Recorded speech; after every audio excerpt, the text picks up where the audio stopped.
പണിമുടക്കിൽ വണ്ടി കിട്ടാതെ വലഞ്ഞ വൃദ്ധ, മരുന്ന് കിട്ടാത്ത രോഗി എന്നിങ്ങനെയുള്ള സ്ഥിരം സാധനങ്ങൾ മാറ്റിപ്പിടിക്കാൻ മനോരമ തീരുമാനിച്ചു. അപ്പോഴതാ വഴിയിൽ നിൽക്കുന്നു രണ്ട് വിദേശികൾ. പണിമുടക്കിൽ വലഞ്ഞ് വിദേശ സഞ്ചാരികൾ കേരളത്തിൽ വന്ന് ജീവിതത്തിൽ ആദ്യമായി പണിമുടക്ക് കണ്ട് ഞെട്ടി വിദേശികൾ. Heading ready. മനോരമക്കാരൻ സായിപ്പിന് നേരെ മൈക്ക് നീട്ടി. ജീവിതത്തിൽ facing it first in your life. No, not First time in life. I'm French, so there's strikes every 2 weeks in France. 2 weeks. ജീവിതത്തിൽ ആദ്യമായിട്ടാണോ പണിമുടക്ക് കാണുന്നത്? ഞാൻ വരുന്നത് ഫ്രാൻസിൽ നിന്നുമാണ്. അവിടെ 2 ആഴ്ച കൂടുമ്പോൾ ഒരു പണിമുടക്കെങ്കിലും നടക്കുമെന്ന് സായിപ്പിൻ്റെ മറുപടി. മാപ്ര ഞെട്ടിപ്പോയി. കേരളത്തിന് പുറത്തും പണിമുടക്കോ? ഫ്രാൻസിനോട് തോറ്റ മനോരമക്കാരൻ ജർമ്മനിക്ക് നേരെ മൈക്ക് നീട്ടി.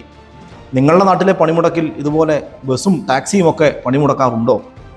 ഞങ്ങളുടെ നാട്ടിലെ പണിമുടക്കിൽ ബസ്സും ടാക്സിയും മാത്രമല്ല, ട്രെയിനും വിമാനവും വരെ പണിമുടക്കും എന്ന് മറുപടി. Germany, what is the situation in Germany?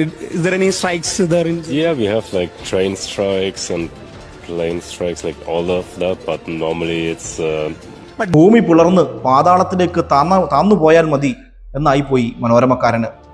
എന്തായാലും ഒരു കാര്യത്തിൽ മനോരമയോട് നന്ദിയുണ്ട്. ലോകത്താകെ പണിമുടക്ക് നടക്കുന്നത് ഈ കേരളത്തിൽ മാത്രമാണെന്ന VD സതീശൻ മുതൽ വാട്സപ്പ് സംഘികൾ വരെയുള്ളവരുടെ വാദമാണ് ഇന്ന് മനോരമ പൊളിച്ചു കളഞ്ഞത്. ലോകത്തെവിടെയെല്ലാം അന്തസ്സുള്ള തൊഴിലാളികൾ തൊഴിലെടുക്കുന്നുണ്ടോ അവിടെയെല്ലാം അവകാശങ്ങൾക്ക് വേണ്ടിയുള്ള സമരങ്ങളുമുണ്ട്.